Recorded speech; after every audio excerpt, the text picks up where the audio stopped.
अखिल भारतीय हिंदू महिला मंच द्वारा आगामी जनवरी 26 2025 रे हेबाकु थिबा सूर्य जागरण उत्सव पूर्व प्रस्तुति बैठक श्रीमती दर्शना अग्रवाल अध्यक्षत बरगढ़ स्थित हनुमान मंदिर ठारे अनुष्ठित हो जाइछे।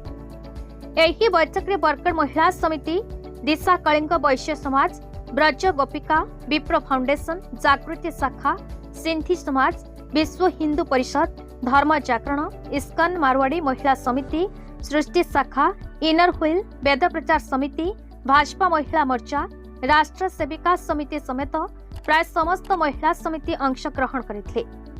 जयश्री महापात्र, किरण अग्रवाल, उमा अग्रवाल, संघमित्रा पटेल कार्यक्रम विस्तृत विवरणी प्रदान करथिले, जोंथरे शोभायात्रा, राष्ट्रभूत यज्ञ, सांस्कृतिक कार्यक्रम अंतर्भुक्त रही। तापर एही उत्सव सफल संपादन पाई दायित्व गुड़िक समिति मानक मध्य बंटन कर जाइछे।